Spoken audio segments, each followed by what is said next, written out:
Fundada em 1982 no interior de São Paulo, a Emar iniciou suas atividades com a fabricação de embalagens através de uma gestão inovadora. Sempre atenta às necessidades do mercado, incorporou ao seu portfólio outras linhas de produtos e hoje possui vários segmentos. Criteriosa na aquisição de matéria-prima, maquinários modernos, unidades produtivas capazes de atender toda a demanda e logística eficaz, contando com frota própria e o apoio de grandes parcerias terceirizadas. A empresa conta atualmente com 4 unidades produtivas, que somadas totalizam mais de 20 mil metros quadrados de área construída. Assim caminha a Emar, desenvolvendo, produzindo e comercializando produtos de alta qualidade, buscando a satisfação total dos seus clientes, gerando crescimento sustentável para a empresa, respeitando o indivíduo, a sociedade e o meio ambiente. Emar, referência em qualidade.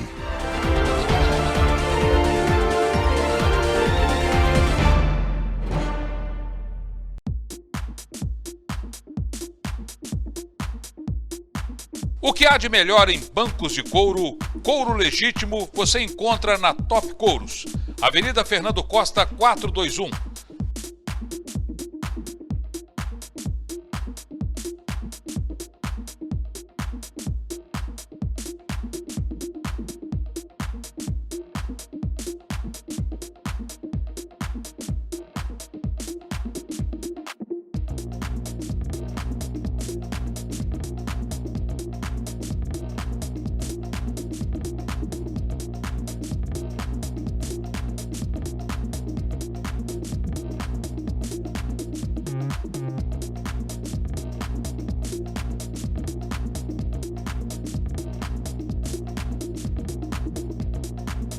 Top Couros, Rio Preto, sempre trazendo o que há de melhor em couros para o seu carro.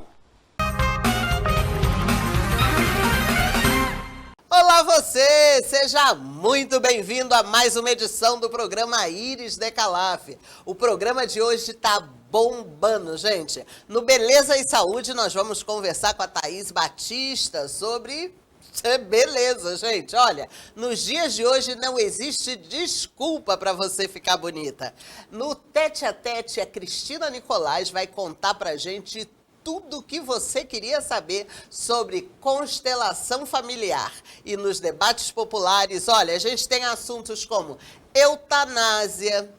As mulheres estão sendo as mais afetadas sobre pandemia e a gente vai conversar com a Cristina Nicolás, Dr. Júlio Fernando, Joelma Caparrós e a Fabiana Takahashi. Tudo isso rolando no programa de hoje. Seja muito bem-vindo, continua com a gente e tudo isso também, não só aqui no Canal 7, vai estar rolando também nas nossas mídias sociais. A gente só está começando.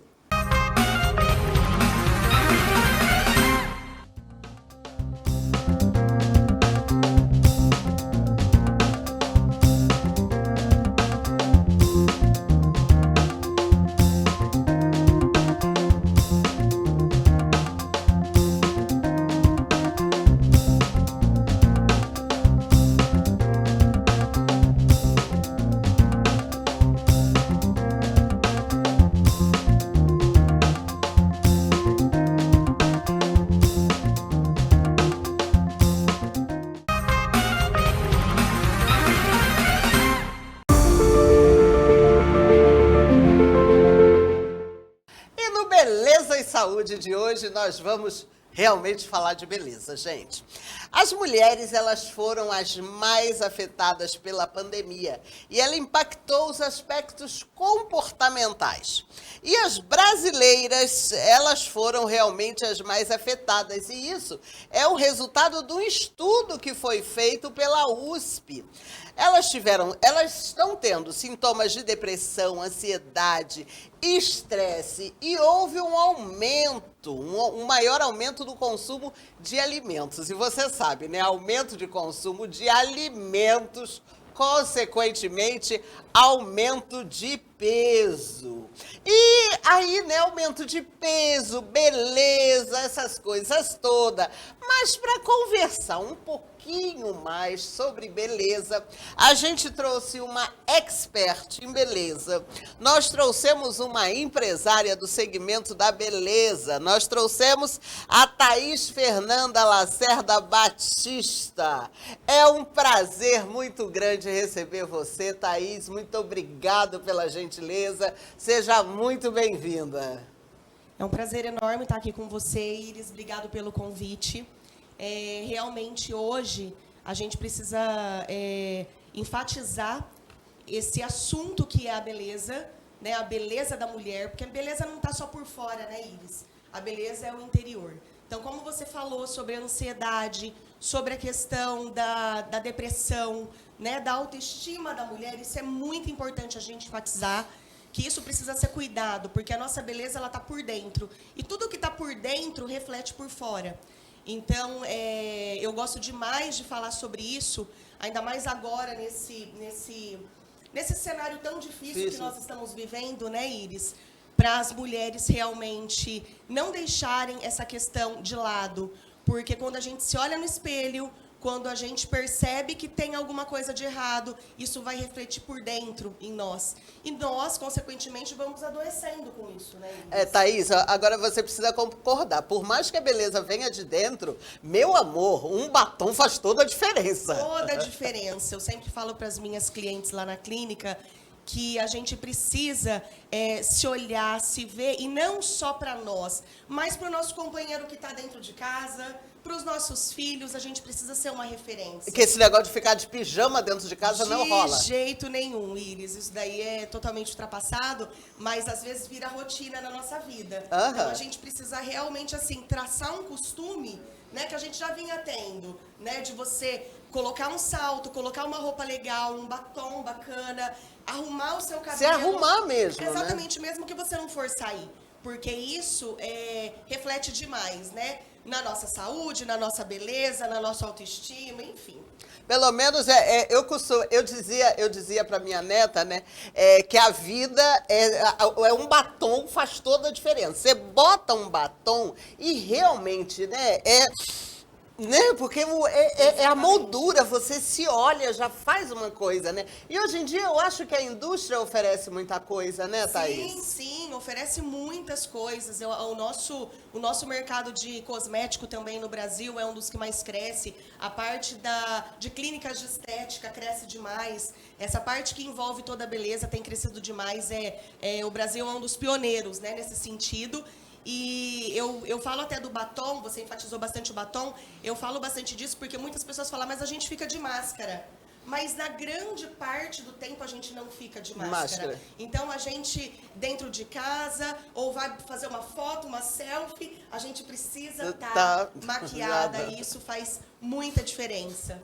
Não, e aí você falou, o batom fica de máscara, ótimo. Então vamos passar um delineador, né, para fazer aquela linha preto, né, fazer uma sobrancelha, tirar a sobrancelha, cuidar da unha. Eu acho que isso tudo faz parte. Thaís, assim, a gente não vai falar de precificação, né? Mas eu acho que não só a sua, mas eu acho que como todas as clínicas, hoje em dia esse negócio de 12 vezes, parcelamentos de Casas Bahia, hoje em dia você tem N maneiras, né, de você poder estar se cuidando, né? Está ao alcance de todos, né? Sim, com certeza, com certeza.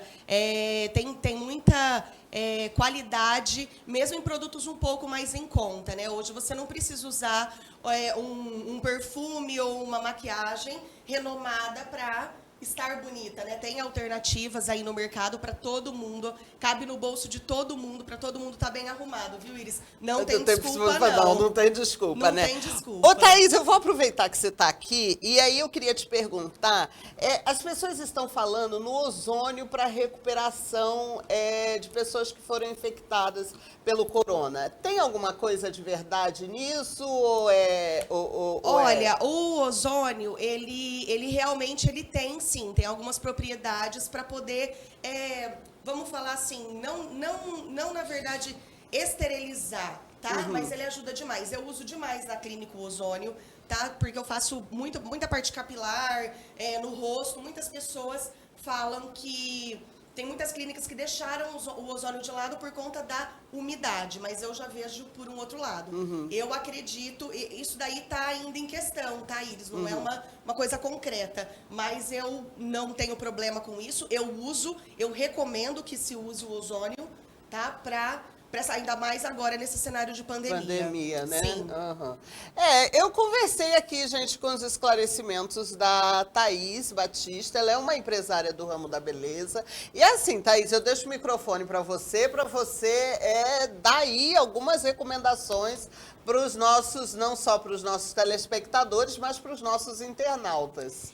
Hoje nós estamos aparecendo muito nas redes sociais, né? No Instagram, no Facebook, nas mídias, nos stories de Instagram. E eu acho que isso reflete demais o nosso rosto, principalmente, né? O corpo também é muito importante. Hoje eu vejo que esses canais fazem toda a diferença na exposição, né, Iris, do nosso perfil, que é o nosso cartão de visita. Então, eu, como empresária no ramo da beleza, eu acredito que isso faz toda a diferença, porque mesmo que você esteja com filtros, tem milhares de filtros hoje, Iris, as pessoas percebem que você, às vezes, acabou de acordar, ou você está com uma roupinha ali mais...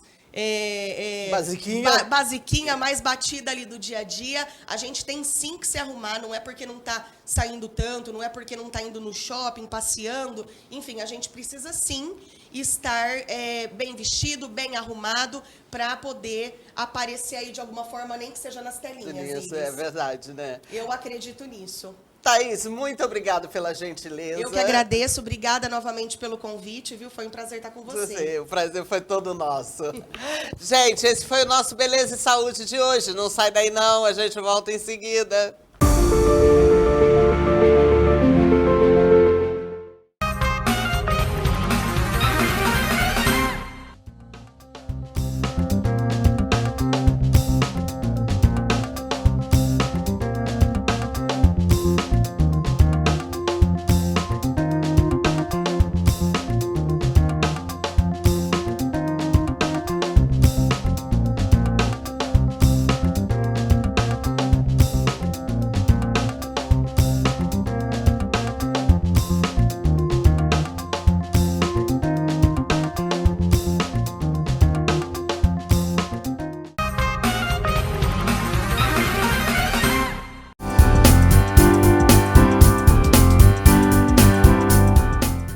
Gente, no tete a tete de hoje, olha, a conversa é realmente no pé do ouvido.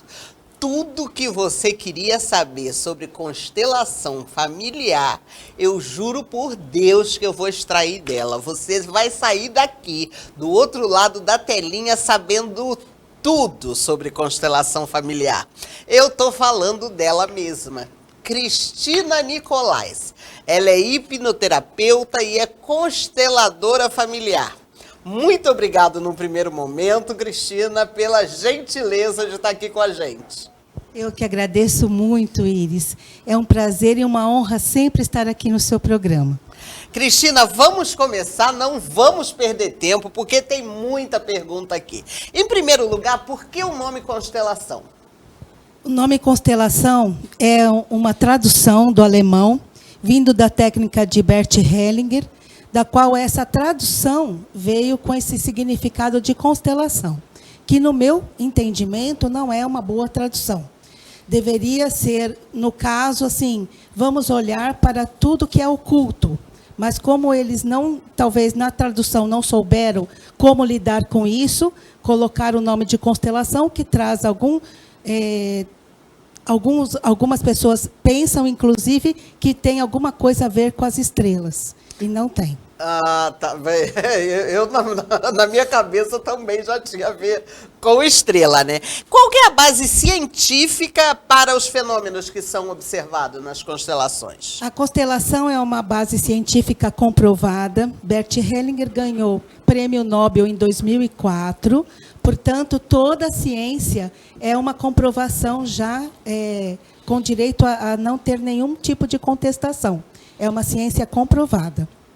É necessário que a gente saiba tudo? Não. Antes disso, eu quero saber se tem alguma conexão com religião. Também é uma ótima pergunta. Muitos entendem que sim, que tem uma conexão com essa religião, mas não. Embora a gente esteja buscando o oculto da nossa vida, aquilo que a gente não tem acesso, nada tem a ver com religião.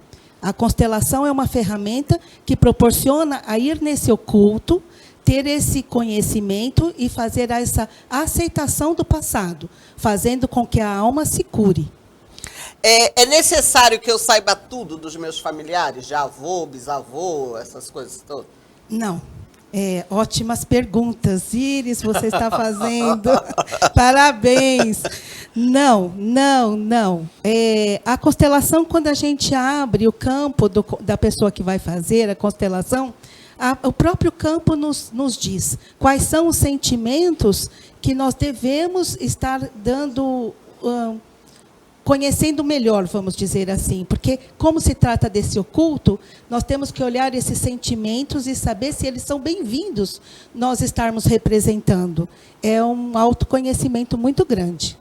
E eu posso constelar para um outro familiar? Eu posso constelar para um filho, por exemplo? Se você está nessa cadeia, né, de estar fazendo essa constelação para o seu filho, eu, Cristina, entendo que o universo entende como sim, né? Porque você deu a vida a esse filho, então você pode sim ajudá-lo da melhor forma possível. Embora, eu digo, isto é um livre-arbítrio. Se ele mesmo, esse filho, vem olhar para isso, seria muito melhor. Mas numa tentativa de ajudar, eu considero ser bem-vindo sim. Qual é o percentual de resultado se uma pessoa constela para outro? Dependendo dessa cadeia, por exemplo, eu, Cristina, trabalho assim. Se uma mãe chega para mim com alguma situação de um filho, entendendo que constelando isso, ela vai dar a ele uma abertura de vida, uma qualidade de vida melhor, eu faço isso porque isso se chama amor, né? Eu acho que tudo que você faz de trabalho para o outro tem que ter essa ferramenta de amor. Então, eu aceito, sim, e faço com que esse filho receba essa intuição, esse convite de olhar para isso. Agora, a porcentagem que isso determina, Iris, depende muito das pessoas que estão ali dando esse amor, ou confiando nessa técnica. Tudo isso depende muito de quem está fazendo e de quem está recebendo, e de quem está atuando na técnica da constelação. O que se pode constelar, Cristina? Por exemplo, uma pessoa que tem síndrome de pânico, uma outra que tem problema financeiro, o que se pode constelar? Tudo é constelável, sim, porque a síndrome do pânico, por exemplo, ela pode ter vindo de um dos seus ancestrais. Você pode estar tendo uma síndrome do pânico, que é esse oculto, referente a estar olhando para um bisavô, uma bisavó, por exemplo, ou até mesmo um parente muito mais distante do que isso. Então, é bem-vindo pegar tudo que você hoje vê que não é uma boa representação para a sua vida e buscar a técnica da constelação. Já o sistema, vamos dizer, de profissional ou mesmo financeiro, também pode ser que você não dê uma fluência na sua vida devido a algum ancestral que não fluiu bem e você está representando esse ancestral. Se constela, sim, família, relacionamento e o lado profissional. Que interessante. A partir de que idade, Cristina, se pode constelar? A partir, não tem assim, uma referência, né, quanto à idade que se deve usar a constelação. Mas, hoje em dia, não existe mais criança de 13, 14 anos. Não tem. Muito pelo contrário, né? Eles são bastante inteligentes, estão antenados às coisas e estão, às vezes, precisando olhar para um passado e dar uma nova versão a tudo isso.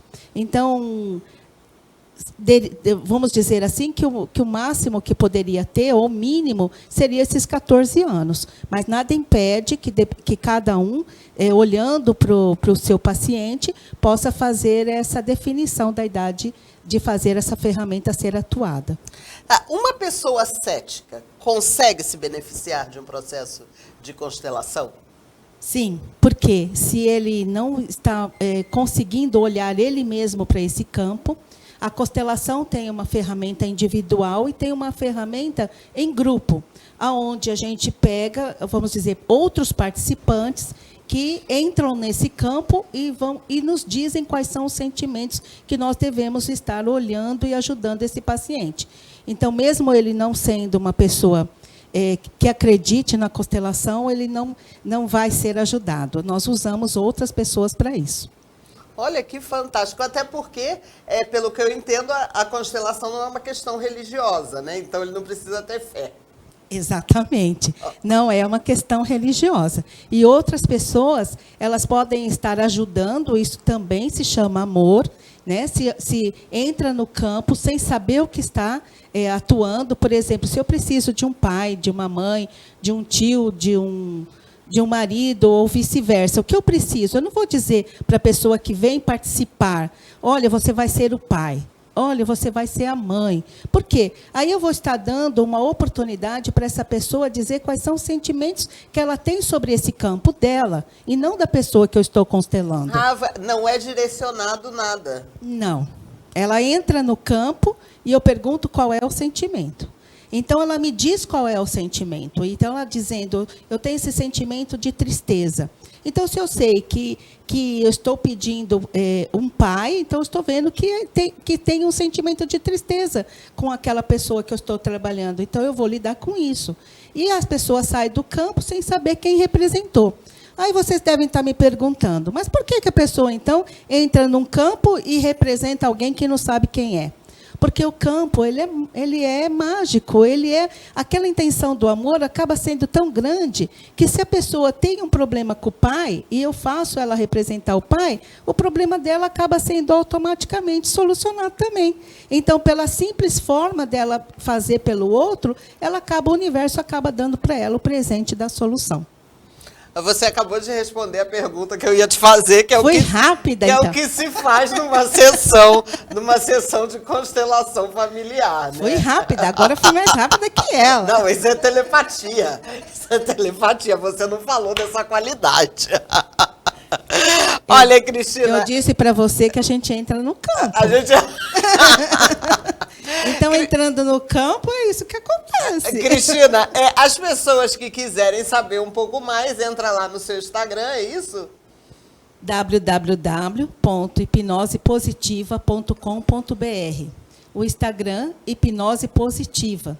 E, obviamente, lá tem todas as técnicas que eu atuo, de hipnose, constelação, reiki, terapia de vidas passadas, psicossomática, no que eu puder ajudar, eu estou à disposição, tirando suas dúvidas, inclusive sem nenhum custo. Nossa, essa é uma daquelas pessoas, gente, que a gente tem um prazer danado e uma honra em conhecer. Eu conversei com a Cristina Nicolás, que vai estar com a gente daqui a pouco nos debates populares, porque os debates populares hoje, gente, olha, tem cada assunto que você não pode perder. Obrigada, Cristina. O prazer é todo meu. Até mais. Sai daí não, a gente volta em seguida.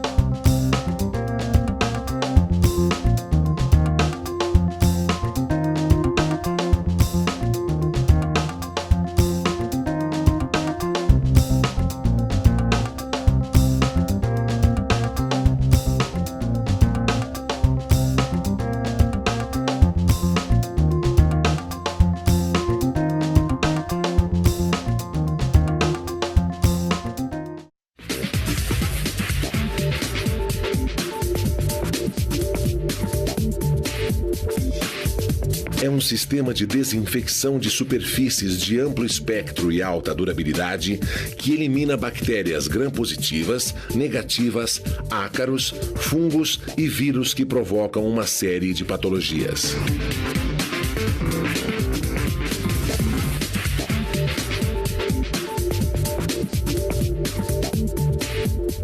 E essas mulheres sempre maravilhosas, né? Nós estamos aqui na Top Couros, Olha, pleno sábado, tá? Só para dizer assim, entendeu? Que mulher quando trabalha, trabalha mesmo. Essa é a Ângela, que é a proprietária, porque só proprietário que trabalha dia de sábado. Olha só, gente, ela acabou de fazer esse carro, o proprietário do carro tá ali esperando. Olha só como ficou bonito esse carro. E vamos lembrar, gente, que esse é um segmento essencialmente masculino. Né, Ângela? Né, Ângela? E aí a gente vai rever a entrevista que a Ângela deu no nosso programa, né, Ângela? Esse é um segmento essencialmente masculino, né? E fica aqui a nossa homenagem do Dia Internacional da Mulher para essas mulheres maravilhosas. É Top Couros. Ângela, maravilhosa. Ângela, uma palavra aí para nós, Ângela. Quero desejar um feliz Dia das Mulheres, né? Que não como eu, existe mais milhares de mulheres assim. E que vamos à luta. As mulheres podem ir muito longe.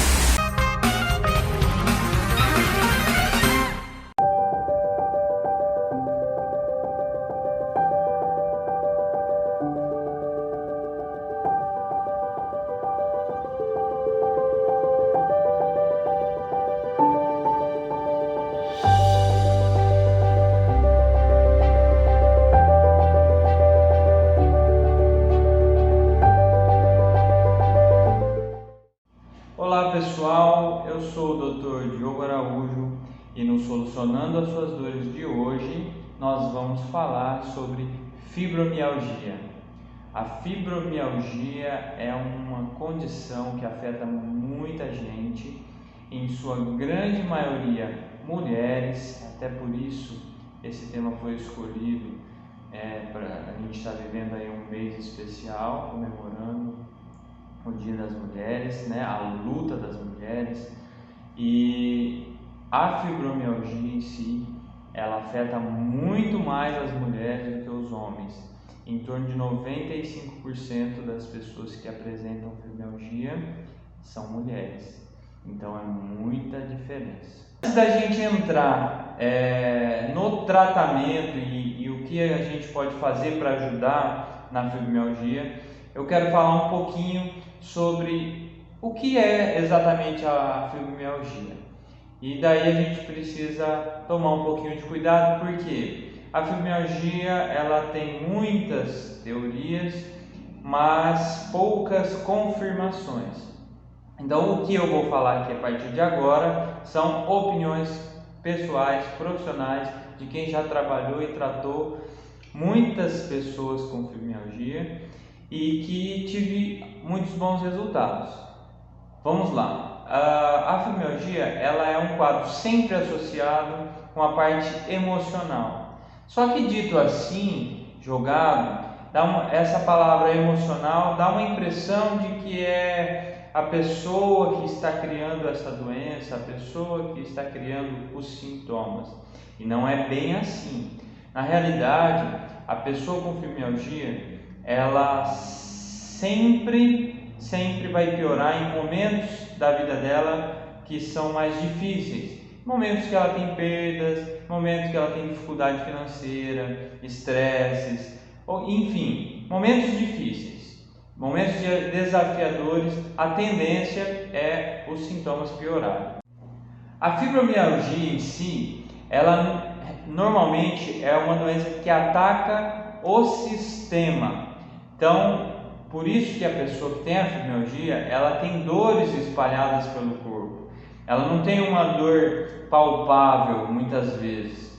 Ela é uma dor que muda. Às vezes a pessoa sente dor nos braços, outros pacientes podem sentir mais nas pernas e na coluna. Ela tem os pontos determinados, né? Nós temos vários pontos que são chamados pontos da fibromialgia, que são os pontos que são mais comuns das pessoas apresentarem dores, mas na realidade é o sistema que está, digamos assim, inflamado, o sistema que não está funcionando como deveria. E o sistema principal que é afetado é o sistema nervoso central. que nada mais, nada menos controla a maior parte das nossas funções, que são as funções inconscientes. São aquelas funções que acontecem independente da nossa vontade. Funções como digestão, intestino, circulação, respiração, enfim, etc. Imunidade. São muitas as funções que acontecem independente da nossa vontade. Então imagina só, um sistema que controla tudo isso. Então ele é muito importante para o nosso organismo. Quando ele não está legal, não está bem, acontece que o corpo todo não fica bem. Por isso, os pacientes da fibromialgia sofrem e sofrem muito. Bom, pessoal, agora o que eu vou falar, grande parte é baseado na minha experiência clínica, na minha experiência com os pacientes que eu lidei. Os pacientes ouvem muito que a fibromialgia não tem cura. Imagina uma pessoa que está passando por dificuldades, que está aparecendo as dores mais naquele momento, porque ela já não está vivendo um momento da vida dela muito bom, e ela ouve do médico que ela está vivendo uma doença que nunca vai se curar. Eu não concordo com essa forma de lidar. Por quê? Eu sempre uso o exemplo da dor de garganta com os meus pacientes. Alguém já falou para você que a dor de garganta não tem cura? Não, ninguém fala isso. E a dor de garganta, ela se inflama e depois vai embora. Tem o devido tratamento e vai embora. Assim é, na minha opinião, na minha forma de enxergar, com a fibromialgia. Quando o sistema se inflama, esse sistema que eu já falei, que é o sistema que controla grande parte das funções do nosso organismo, esse sistema se inflamando, as dores vão aparecer. Esse sistema melhorando, entrando em equilíbrio, as dores vão embora. Por isso que ela tem crises. Isso não quer dizer que ela não tem cura. Isso só quer dizer que naquele momento o organismo daquele paciente está em desequilíbrio, está inflamado. E o que isso quer dizer na prática é que se a gente abordar de uma forma diferente, isso vai ajudar muito, principalmente mentalmente. Um paciente que já tem muitas coisas emocionais envolvidas na sua dor, você ajudar ele a entender melhor o que está acontecendo com ele, isso vai ajudar a longo prazo para que ele tenha menos crises até, ou que as crises sejam menores. Daí eu quero chegar num ponto que eu falei lá no começo que vocês iam entender o motivo porque as mulheres sofrem mais com a fibromialgia do que os homens.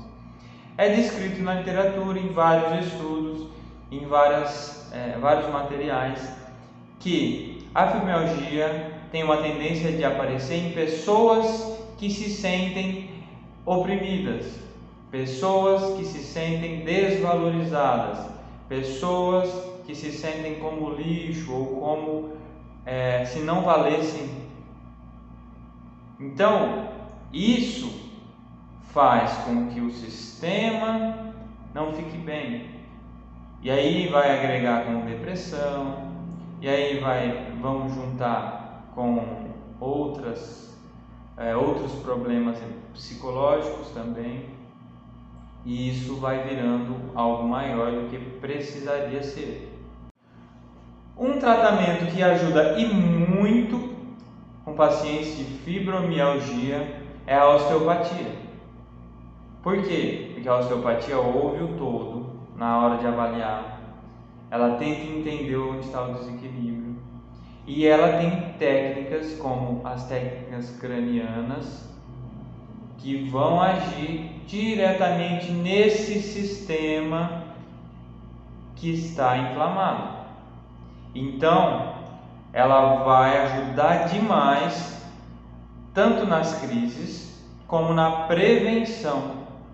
E aí o paciente, que muitos médicos diriam que não tem cura, pode viver bem, pode viver sem dores e com um sistema mais equilibrado. Isso quer dizer que ela não tem nenhuma chance de voltar? Não quer dizer isso. Por quê? Todos nós estamos à mercê de passar por momentos mais difíceis, onde a gente vai ter mais dificuldade de lidar com as situações e vão ter mais chances de apresentar dores ou doenças. O sistema imunológico diminui e a gente fica mais propenso a ficar doente também. Mas a osteopatia ajuda e muito na qualidade de vida desses pacientes. Então, se você tem fibromialgia, se você conhece alguém que tem fibromialgia, procure tentar um osteopata. Por quê? Porque ele pode ajudar muito nesses pacientes que nem o remédio resolve. Nesses pacientes que sofrem e que já não tem mais vontade de sair de casa, já não tem vontade de fazer as coisas porque tem dor. Bom, pessoal, esse foi o Solucionando Suas Dores de hoje. Nos vemos na próxima. Até lá!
É um sistema de desinfecção de superfícies de amplo espectro e alta durabilidade que elimina bactérias gram-positivas, negativas, ácaros, fungos e vírus que provocam uma série de patologias.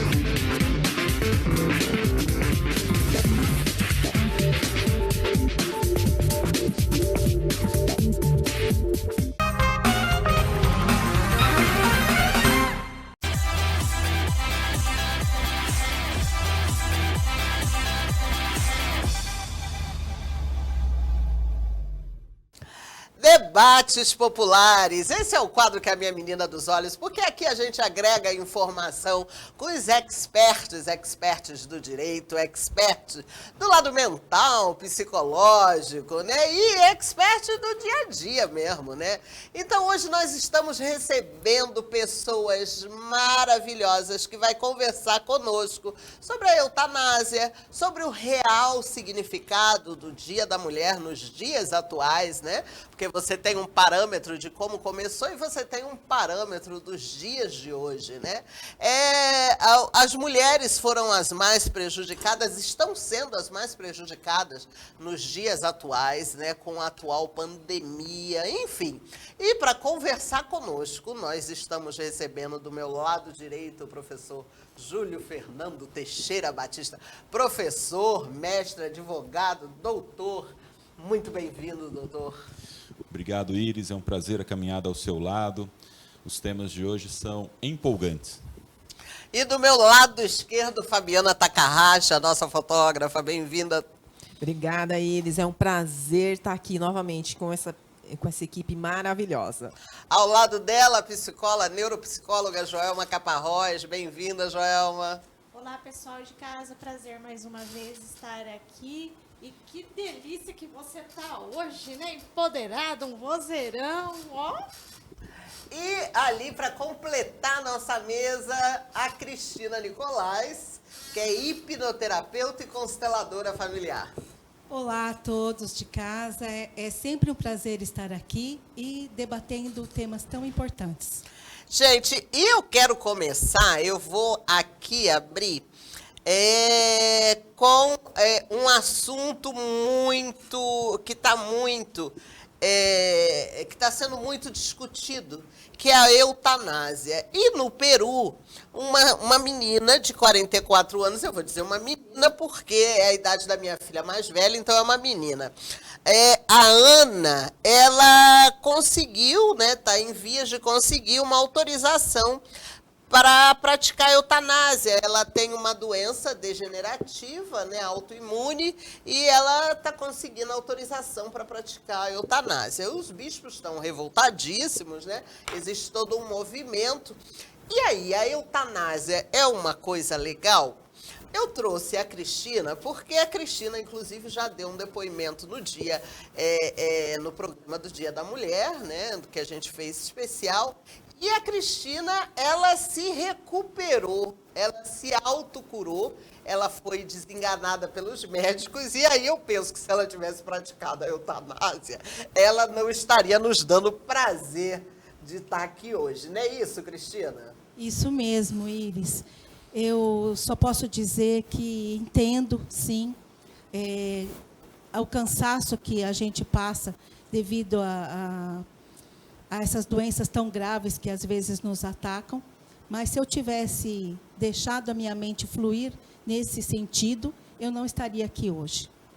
E você, em algum momento, pensou em morrer? Faz parte, né? Em nenhum momento eu pensei em morrer.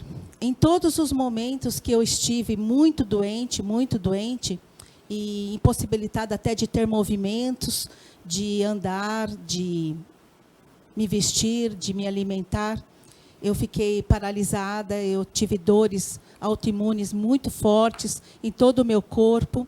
Em nenhum momento eu pensei em morrer. Em todos os momentos eu fiquei, sem saber naquele momento o que eu estava fazendo, tentando entender o que estava acontecendo. Eu ficava pensando, falava, o que está acontecendo? Por que será que meu corpo dói tanto assim? O que tem dentro da minha alma que está doendo, que o meu corpo está gritando essa dor? E, Cristina, e como é que você conseguiu sair dessa? Eu estou terminando fazendo uma entrevista, porque eu acho de extrema importância que a gente passe essa mensagem, né? Porque a gente tem inúmeros casos, é só você pesquisar na internet, de pessoas que passam em coma 20, 30 anos, né? E saem e voltam do coma, né? Sim. Eu saí naquele momento sem nenhum conhecimento, apenas fazendo com que a minha mente olhasse todas essas dores do meu passado e fosse dando uma nova versão. Naquele momento que a dor é muito forte, e que o seu corpo reverbera a maior dor que você consegue sentir, aquilo que você se lembra do passado acaba não sendo tão doído assim. Então, eu olhando e falando, não, realmente, eu acho que eu dei muita importância a esse fato. Olha, agora eu estou num lugar muito bom, numa moradia muito boa. Olha onde eu moro, olha que qualidade de vida eu tenho aqui agora. Olha que cidade me acolheu, porque eu morei em São Paulo. Eu estou aqui em São José do Rio Preto, morando em São José do Rio Preto há 15 anos. Então, toda a minha vivência anterior é lá da capital. Então, eu ia sempre dizendo, olha o lugar que eu moro, olha como é gostoso, olha que dia está hoje. E todos os dias eu ia tentando fazer com que minha mente não olhasse problemas, e sim fosse olhando as coisas boas que estavam ao meu redor. Eu acho que tem essa dificuldade das pessoas, né? De ver o lado positivo, né? Eu vou aqui repercutir do que o professor Júlio fala, né? Protocolo vida, né? Exatamente. É muito difícil, eu compreendo, tenho uma experiência muito forte com tudo isso, entendo que as pessoas chega uma hora que desanimam, mas, veja bem, desanimar não estaria aqui.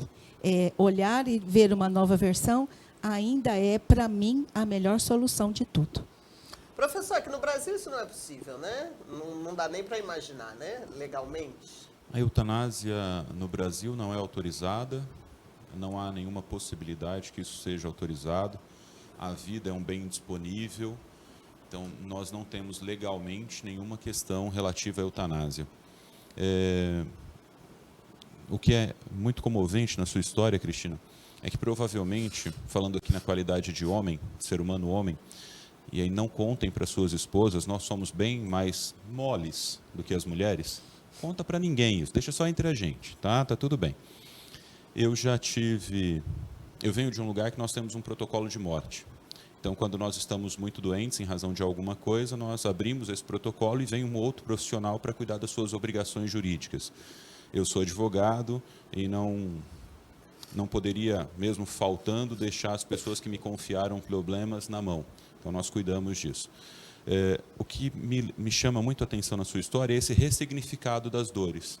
Porque, particularmente como homem, quando eu estou doente, o que eu quero é o alívio daquela dor. E, às vezes, eu nunca pensei em morte, porque eu sou apaixonado pela vida, por tudo na vida. Mas eu penso na questão do alívio, de cessar aquela dor. E aí, talvez, com isso, algumas pessoas busquem por essa resposta da eutanásia, busquem por essa cessão da vida, por esse encerramento da dor, e aí, com isso, o encerramento da vida. O que te motivou a fazer esse ressignificado das suas dores? A minha própria vida. Eu sou uma pessoa que eu gosto de viver. Eu gosto de estar em festas, viver alegre e feliz. Isso faz parte da minha essência. A minha ancestralidade toda, por ser de família espanhola, eu me lembro que na minha casa as festas não precisavam ter data. Era só se juntar e que todos estavam cantando e dançando alegremente. Então, eu pensava sobre tudo isso. O quanto que eu já havia dançado e quanto que eu já havia cantado, e que aquele momento de dor não devia estar ali sendo maior do que toda essa alegria do meu passado. Então, eu ressignifiquei olhando a minha própria vida, olhando para trás e vendo, eu vim de um lugar onde a alegria é super bem-vinda. Esta alegria é bem-vinda. Não vai ser essa dor que vai ser mais forte do que a alegria que eu senti minha vida inteira. Né, Fábio? É uma história muito bonita, né? E a forma com que você lidou com tudo isso é muito bonito de se ver, né? Mas o que a gente encontra é que, às vezes, na hora do desespero, as pessoas realmente acabam desistindo, né, doutora Joelma? Joelma, vamos aproveitar. Não é uma provocação. Acho que ninguém faz isso. Parece, mas não é. O caso da Cristina é uma exceção na leitura emocional psicológica do ser humano dentro do processo de doença. Ter essa força para fazer esse ressignificado é uma exceção, porque normalmente as pessoas se entregam? Eu considero que nós temos muitas exceções, inclusive, ela sabe disso, Milton Erickson, né, que é considerado aí o pai da hipnoterapia moderna, também teve, né, uma doença muito comprometedora, degenerativa, e a literatura mostra que ele, né, se utilizou de vários métodos e técnicas, inclusive da hipnose, né, para poder fazer um trabalho. O que ocorre é que nós temos grandes histórias, né? Parabéns, grandes histórias como a dela, mas eu tenho um sentimento e uma percepção um pouquinho diferente, não que eu discorde ou que eu concorde, né? Mas é que existem algumas doenças que elas realmente não têm cura, que a medicina diz que não tem cura, né? Salvo aí algumas exceções que a gente vê, e eu penso que é um direito da pessoa de escolha o que ela quer fazer, por mais que a gente fale, no Brasil não pode ter eutanásia, não é que eu seja a favor ou contra, tá? Eu estou falando que às vezes a gente adota uma postura de julgamento da pessoa, mas às vezes a doença não tem cura e às vezes a pessoa não está preparada realmente para viver todo esse desligamento, para passar por toda essa dor.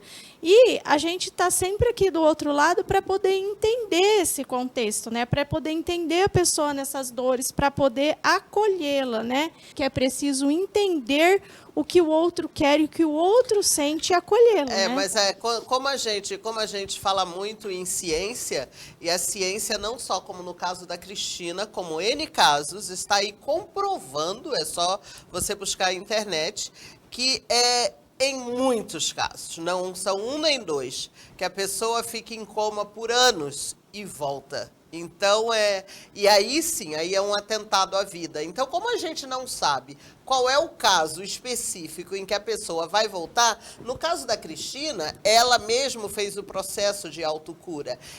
Mas a ciência nos mostram que há casos em que automaticamente não se sabe por quê, a ciência ainda está buscando ainda por que as pessoas voltam, né? Então, realmente, a prática da eutanásia é você tirar da ciência e da própria natureza, porque o nosso organismo, até hoje, ainda não se sabe que raio é isso, que raio de máquina de engrenagem é essa. Então, o indivíduo está sofrendo, mas a capacidade da gente de recuperação é uma coisa absurda. É uma coisa absurda, né? Os nossos órgãos se recuperam de uma maneira absurda. Então, eu acho que é tirar do nosso organismo a oportunidade de se recuperar. Eu falo assim, a outra parte, ela precisa ser ouvida, ela precisa ser acolhida. Qual o né? motivo que ela quer desistir? Qual o motivo que ela desistir? Qual é a sua dor? Vamos conversar sobre isso, sobre a né? sua dor. Vamos conversar sobre a sua dor. Mas não pratique a eutanásia, porque você está tirando do seu organismo a oportunidade dele de se recuperar, entendeu? Então, não tire, porque você não sabe qual é o caso em que você vai voltar de alguma maneira, entendeu? Ela ressignificou, ela fez um processo, né? Mas existem muitos casos em que não há necessidade desse processo. A gente faz um intervalo e voltamos em seguida.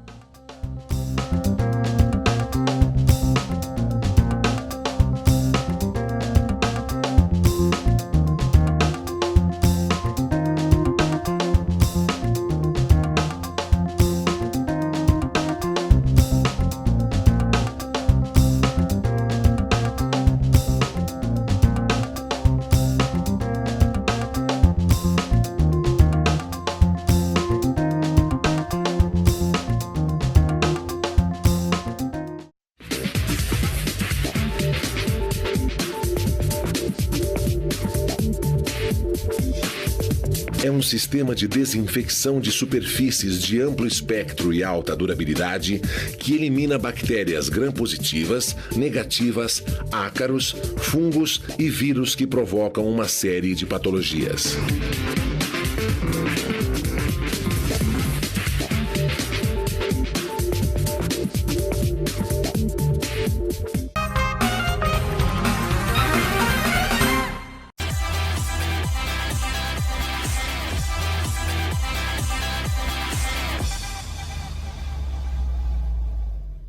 De volta os nossos debates populares. Eu quero dizer o seguinte, gente, olha, esse aqui é o melhor gel.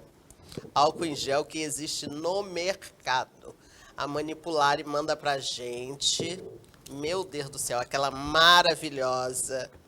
Gente, passa aí, a gente passa toda hora. Esse aqui você pode passar sem problema, que a sua mão não resseca. Um cheirinho maravilhoso. Gente, olha, é uma delícia. Pena que não dá para você sentir aqui da televisão. Mas você faz o seguinte, você dá um pulinho ali na Manipular, ali na Brigadeiro Faria Lima, gente, e compra.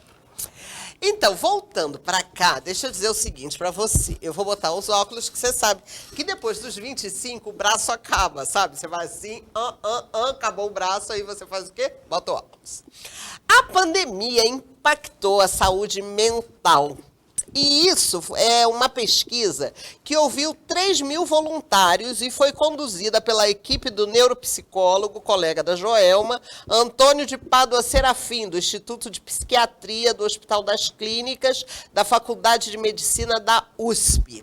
Gente, olha só, 40% e meio de sintomas de depressão das mulheres, 34,9% de ansiedade, 37,3% de estresse. Gente, o que é isso? Embora a pesquisa não detalhou as razões que levaram as mulheres a terem um maior sofrimento psíquico, a literatura médica vem mostrando que são elas que têm maiores impactos pelas condições sociais. Olha, vamos combinar, gente, olha, que não tem nada de estranho nisso, né? Porque, olha só, presta atenção, a mulher fica na pandemia dentro de casa, atendendo marido, filho, gato, papagaio, cachorro. Vamos combinar? E ainda por cima tem que ficar bonita. Vamos combinar? Não é isso? E algumas ainda têm que sair para trabalhar. E algumas ainda têm que sair para trabalhar, né? Vamos combinar? Se o trabalho de casa não fosse um trabalho, né? Né? Vamos combinar? Gente, se um dia ele tiver a oportunidade de assistir o programa, eu quero, assim, dar, sabe... eu nem sei o que falar do professor Antônio de Pada Serafim. Para mim, hoje, ele é o maior neuropsicólogo do país. Ele é perito forense, ele é autor de várias obras. Aliás, foi um dos poucos que teve a coragem de iniciar essa pesquisa dentro do Hospital das Clínicas, né? Eu recebi a pesquisa em primeira mão, porque eu já fui aluna dele, e ele é uma sumidade. Então, assim, meu sincero respeito e admiração pelo trabalho dele. É o que a Iris falou, né? A mulher é multitarefa, né? Mulher é multitarefa, né? Por que isso não iria ser pior na pandemia, né? E vamos combinar que o momento realmente está bastante complicado, né? As pessoas estão tendo muita dificuldade em lidar com todas essas questões, né? Que vem chegando. E detalhe, ainda tem que ficar bonita, tá? E ainda tem que ficar bonita. E essa semana... antes de sair até o próprio decreto, né, do prefeito, soltaram uma fake news aí, então vocês observaram uma movimentação em cima de um fake news, né? Então, observa-se o tanto que as pessoas estão ansiosas, elas estão imediatistas, elas estão perdidas, né? E, nesse caso, as mulheres, né, a questão da pesquisa, também por fatores hormonais, né? Nós adoecemos um pouco mais até por conta de questões emocionais, e a mulher realmente ela tem um índice bem significativo dos casos de depressão.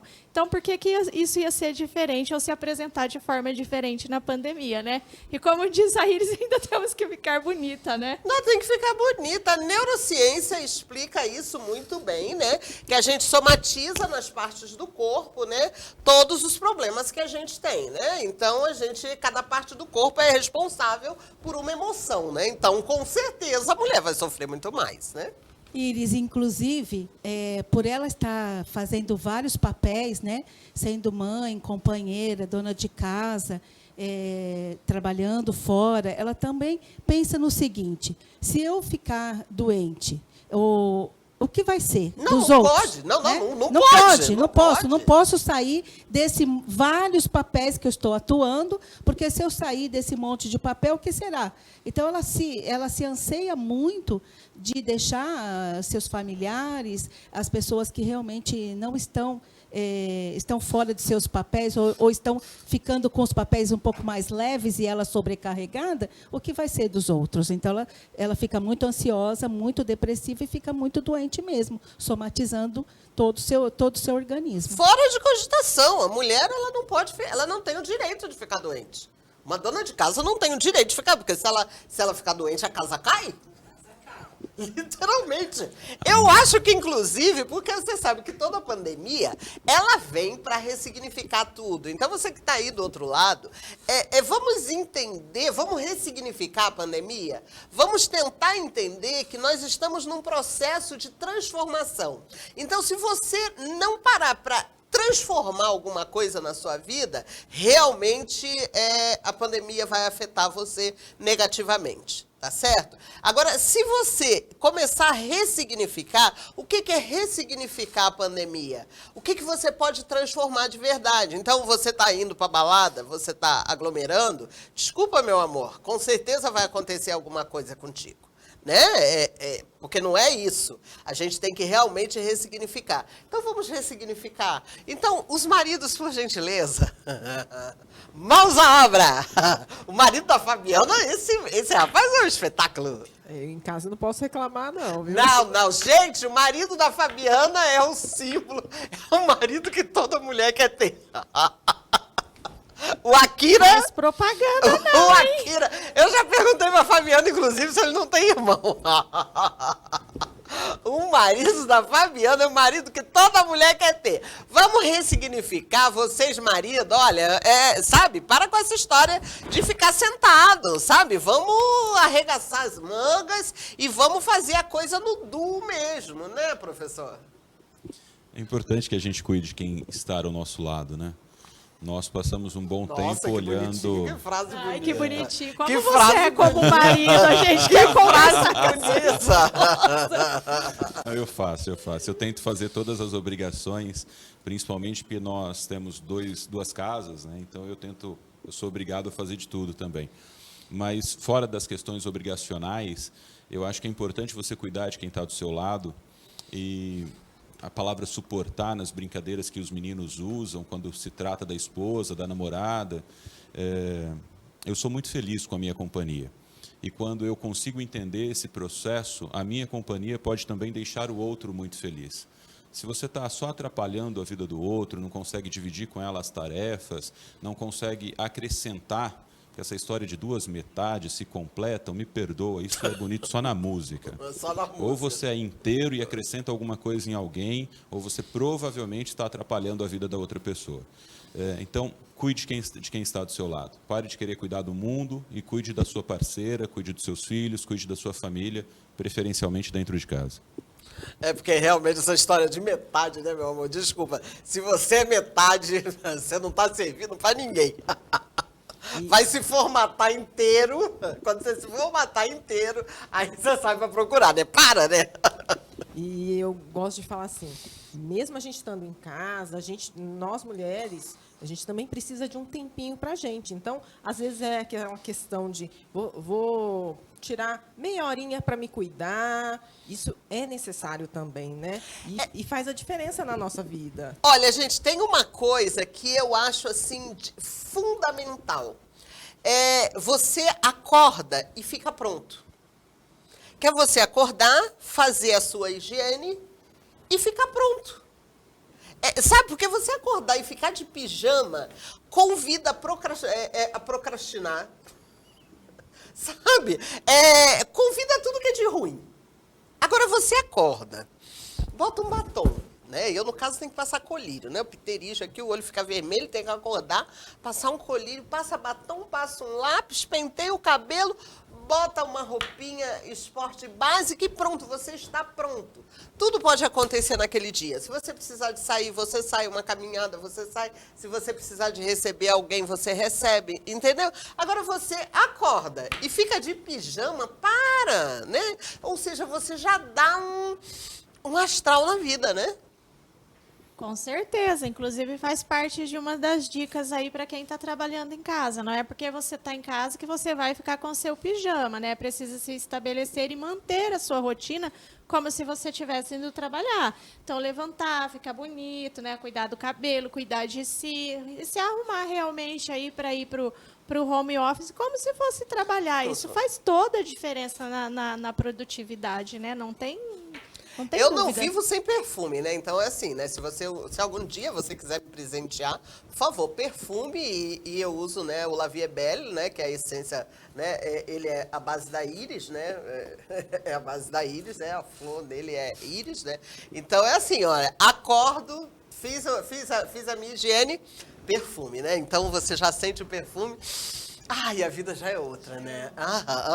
Você quer me dar presente é perfume, meu amor. Pelo amor de Deus. Então, é assim, devidamente perfumada. Nós vamos ali pro intervalo e voltamos em seguida.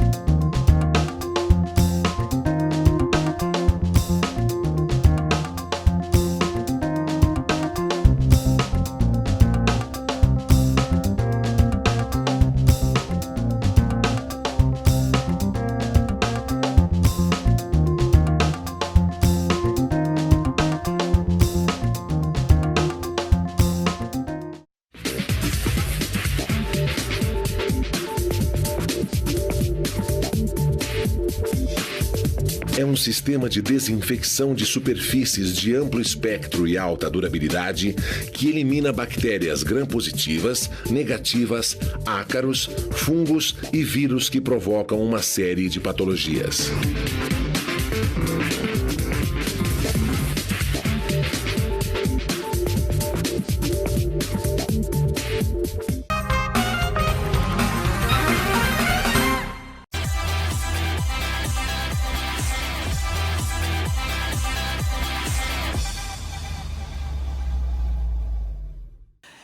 Começo de ano, né, todo em março, né, é comemorado o mês da mulher, né? Então nós ainda estamos no mês da mulher.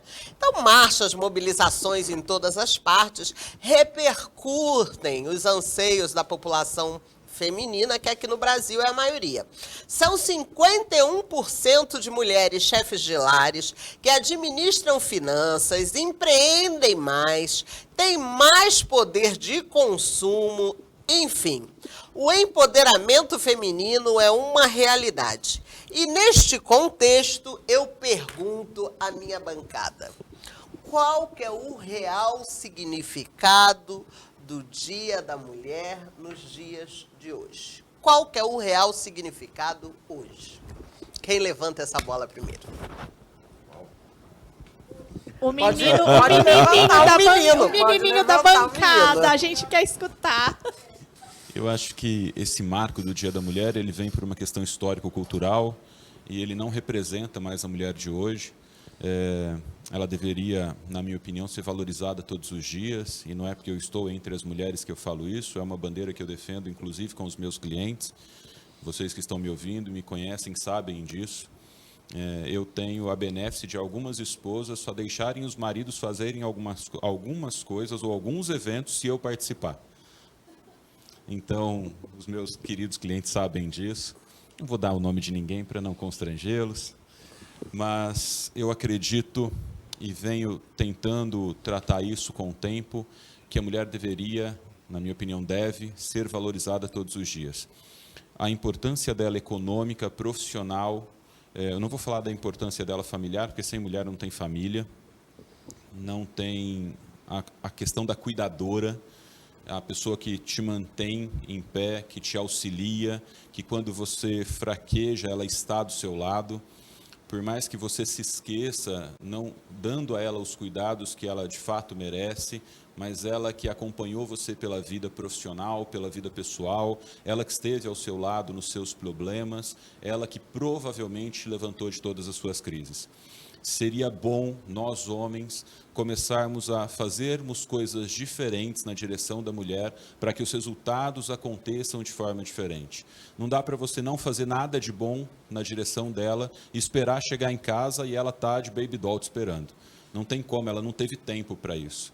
Então, na minha opinião, hoje o real significado do Dia da Mulher é que ele deveria ser considerado todos os dias. E nós temos uma cultura brasileira que parece que é mais importante seduzir do que manter, e eu garanto isso para vocês, fora daqui não é assim. Os europeus têm como ditado que a coisa mais difícil que eles têm no casamento é conquistar a mesma mulher todos os dias. Conquistar várias mulheres, uma de cada dia, é muito fácil. Eu te garanto que é muito fácil, tá? Viver a primeira história, começar o romance, tudo isso é muito fácil, é muito bonito. Mas saber quem te apoiou durante a vida e reconquistá-la, cuidá-la cada dia, fazendo que ela se sinta a mulher da sua vida, que é a nossa dificuldade.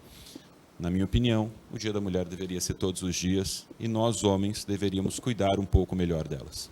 Esse doutor Júlio, ele fala bonito, né? Meu Deus! Meu Deus! Meu Deus! Vou me defender, porque eu também tento fazer isso na prática. Né? Manter a ocitocina todo dia, né?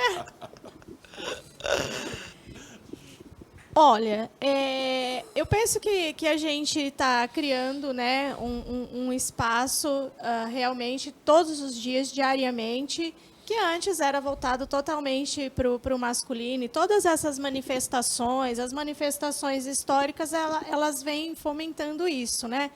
Mas o que eu estou percebendo é que tem um grupo de mulheres que elas, quando a gente fala que a gente luta pelos direitos femininos, né, não é que a gente luta para sermos melhores do que os homens, né? Isso daí seria o feminismo. A gente luta por direitos iguais. Não é uma concorrência, né? Sim, não é uma concorrência. Desculpa a intromissão. Porque até historicamente a gente ainda é muito desproporcional, por exemplo, em alguns cargos públicos, nas eleições, né, nas questões trabalhistas, enfim. Então a gente luta por direitos iguais e não para sermos melhores do que os homens, né? Então, fica a dica, porque eu tenho percebido, a mídia é algo que fomenta muito isso, né? Então, às vezes, algumas mulheres estão falando mal de homens, né? Enfim, colocando tanta coisa ruim, e não é isso, né? Primeiro que a gente tem que comemorar de forma positiva, de forma alegre, todas as nossas conquistas diárias, né? Tudo que vem acontecendo de positivo para as mulheres todos os dias. E entender que a gente precisa buscar a igualdade e não a superioridade, né? Porque somos iguais, tanto perante a lei, né? Quanto perante a sociedade, enfim, né? É preciso a gente falar mais sobre isso, né? O homem, às vezes, se sente diminuído, né, com essa busca e com a polarização de algumas mulheres no excesso em defender esses direitos, né? Mas é importante dizer que não é uma concorrência, é uma busca por igualdades, tanto nas esferas jurídicas, trabalhistas, profissionais, é uma busca por igualdade. E seria também igualitário você fazer o papel de apoiador para ela, que a hora que ela ganhasse com algo, você a apoiasse. É muito importante a gente apoiar as pessoas na vitória. Elas vão entender que nós estamos do lado delas em todos os sentidos. Eu não teria um depoimento muito pessoal para vocês, e para as pessoas que me conhecem sabem das minhas limitações, eu não teria nenhum problema em ficar em casa, ir para a academia e minha esposa sustentar a casa. Eu acharia bem tranquilo, tá? Tatiane, está ouvindo? Às vezes, se você quiser adotar, eu cuido da casa, administro a faxineira, a passadeira, não teria problema. Não sei porque homem tem essa dificuldade. Vamos investir nas esposas, vamos investir na namorada, vamos crescer juntos. Não precisa ficar em casa. Mas também não precisa que ela fique dedicada única e exclusivamente a cuidar de uma família que no final do dia não a valoriza. Isso tem que acabar. E eu acho assim, que as mulheres já conseguiram um avanço muito grande, mas ainda tem muito para a gente lutar, para a gente buscar. Eu já presenciei várias vezes questão de cargos de chefia serem ocupados por homem e no processo de seleção a empresa deixava bem claro, olha, eu preciso de uma pessoa, só que eu quero um do sexo masculino. E a mulher não deixa em nada, gente. Existem muitas mulheres muito capazes. E é por conta dessas atitudes que a gente continua a luta aí por igualdade. Eu fiz o programa hoje com um depoimento meu, e agora, vendo o debate aqui dos meus colegas, eu me lembrei de uma coisa. O programa do Dia das Mulheres, eu disse assim, vamos acreditar que nós podemos. E agora eu me lembrei de um fato que eu vou compartilhar com vocês. Quando eu estava grávida da minha filha, que tem 33 anos, meu pai faleceu no mesmo ano. E ele faleceu no mesmo ano e nosso convívio na nossa casa, nossa renda, era em cima de um trabalho extremamente masculino, que meu pai era sucateiro, ou seja, ele trabalhava com sucata. Então, ele retirava sucata dos lugares das empresas e reciclava essa sucata e vendia. Então, a nossa única renda era essa, e ele veio a falecer de uma leucemia, e nós não tínhamos como viver se nós não olhássemos para isso. Eu tinha que entrar dentro das empresas, dentro do caminhão, porque para retirar o material eu não podia ir de carro, era um lugar onde só caminhão tinha esse acesso.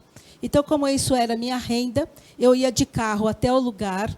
No lugar, o motorista do caminhão me esperava, me ajudava a subir no caminhão, que eu estava grávida, e entrava no caminhão para dizer que aquele lote era do meu pai, retirava o lote do meu pai, que já havia falecido, vendia esse lote, reciclado ou não.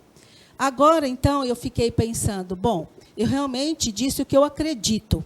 Eu acredito que as mulheres precisam acreditar que os trabalhos não têm masculino e feminino. Existe trabalho para nós trabalharmos e para fazer o melhor do que a gente faz naquele momento durante um grande período da minha vida, aquilo foi meu sustento. Eu me sustentei com aquilo. E no período que eu estava grávida, eu tive que dar esse jeitinho de ir com o meu carro, onde eu estava um pouquinho mais adaptada, né, por causa da barriga, e subir única e exclusivamente na hora que o caminhão entrava na empresa, porque não podia nem ir a pé, nem ir com o meu carro, nem de jeito nenhum. E o rapaz sozinho, o motorista sozinho, não retirava o lote que havia sido do meu pai.